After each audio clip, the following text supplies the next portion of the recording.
Hello everyone, a pretty quick video going out tonight. Not really an official part of the LIS or anything, but I wanted to get something out. We haven't produced any content that's for the Legacy Instructional series in quite some time.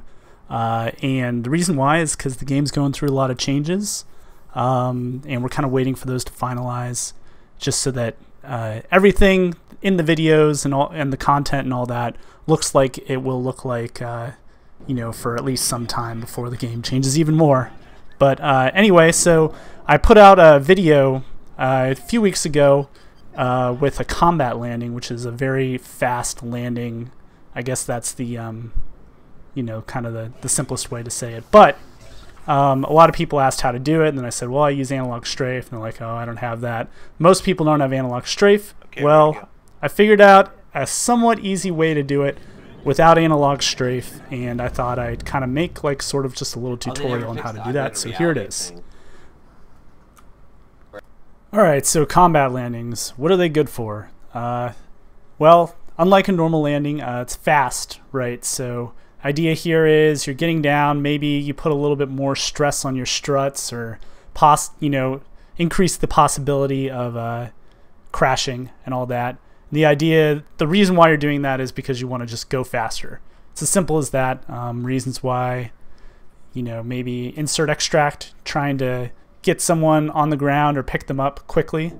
So I can imagine maybe Redeemers doing this a lot. Or you're trying to land the ship on some sort of carrier so the carrier can get out of there and you don't have time to do the nice, slow, controlled, automatic approach or whatever. And then another thing you're going to learn from this is how to land manually. So that can be useful because right now the automatic landing, well actually the automatic landing mode works really well, but the non-automatic landing mode can kind of mess with your inputs, and they're still working on that, but until then at least you'll be able to land manually without even have to worry about that, so that'll be good.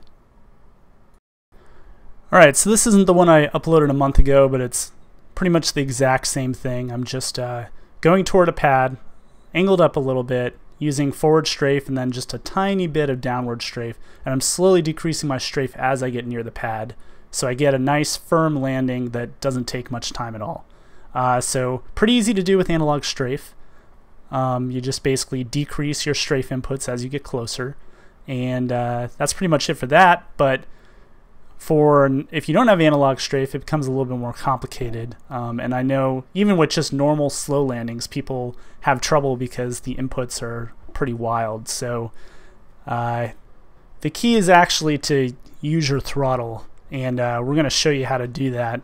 And just because your throttle allows you to use digital inputs to control basically an analog input, which is in-game, and that's the ship's throttle. So let's just go through it step by step. Alright, so first thing you want to do here is choose your pad. Make sure you get aligned with it, nose on it, and kind of angle up. And I don't know exactly what angle this is, but I'd say it's probably about 30 degrees from being level with the pad, if that makes sense. And that's so that you can actually target, like point at where you're going to land. Otherwise, if you were just level, you'd hit the lights and wouldn't be able to actually decide where you're going to go on the pad and all that from so far out. Alright, so next you're going to see me just go to full throttle here towards the pad. It's a combat landing, so I want to get there as quickly as possible. This whole thing is really just a trade-off. You're allowing yourself to slow kind of at the last safe moment so that you can come to a pad, ideally right as you slow to a stop. It takes practice to get it exactly like that, but the faster you can do this, the better, obviously. Alright, so you can see me start to slow down here using my throttle, and it's going to depend on your ship exactly where you do that. As you can see, I don't have the pad targeted, so I'm not looking at any readout or anything. I'm just sort of like seeing how fast it's coming at me. And practicing this enough, that's going to give you the ability to eyeball it so that you can maintain as much speed as possible for as long as possible. So I'm obviously not very used to the Hornet, and this was only like my 4th time trying this, so you know, I don't do it quite as smoothly as I think it's possible to do it. You know, one thing anybody who's flown a helicopter in a simulator or anything like that knows is kind of what you're looking for here is, since you're decreasing your speed proportionally as you get closer to the pad, it's going to look like the pad is coming at you at a constant speed. Now, normally if you just kept your speed, like if you were landing a fixed wing plane or something like that, you're going to get ground rush, which means as the landing surface gets closer, it seems to be coming at you faster and faster. But when you're landing something like a helicopter, or in this case a spaceship, you can control your speed completely. So what you want to do is you want to make it look like the pad is continuing to travel at you at a constant speed. You're actually slowing down, but what's happening is the pad is getting closer. So as you're slowing down, it kind of looks like you're not actually slowing down. And that's sort of a way you can think of it. But it's just going to take a lot of practice.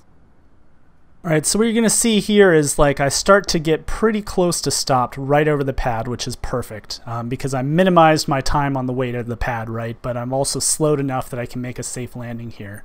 So as I get closer, I'm looking at my throttle, and what I'm looking for is around 5, and all I'm going to do at that point is just decouple so I can move my nose without changing my direction of flight. So I can level my nose attitude and make a flat landing here. So right when I touch down with the pad, I want to be using the brake there to kill the rest of my momentum, anything that I've got left. And this is going to keep basically the IFCS from, or my previous momentum from dragging me off the pad. And I just brake, and then I sort of just hold there on the pad, and you're going to see my landing gear coming down late here, and that's just because I can't put it down earlier. If I can put it down earlier, then I would put it down like way back where we started, but just the game right now, the only way you can get that landing gear down is by doing the landing mode or hovering right over the pad, which isn't a very good combat landing because you're just sitting over the pad, totally vulnerable, while, you know, whoever needs to get out of your spacecraft or get into it or get supported is just waiting around. So not ideal for combat landing, but they are working on the, I think it's the Ghost system or something that's going to allow you to put down your landing gear manually like you used to be able to, and I'm really looking forward to that change. Alright, so here's another example, and we'll just go through it real quick. So there's my full speed in towards the pad here. There's throttle.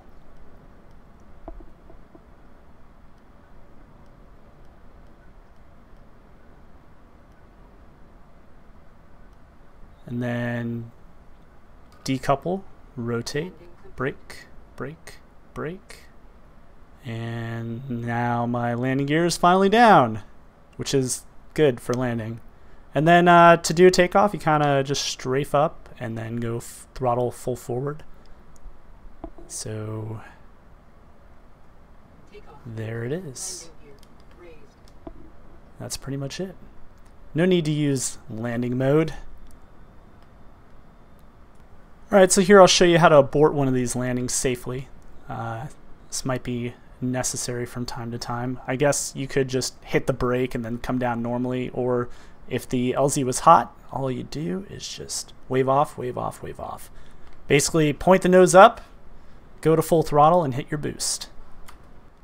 Alright, so hope you all liked the video. Kind of just a quick thing, not the high quality that we intend to have eventually, but I figured I'd give everybody something, and maybe, you know, this will help some people with practicing for landings, because guess what? Baby PU's coming up. It's going to be important. So get her done.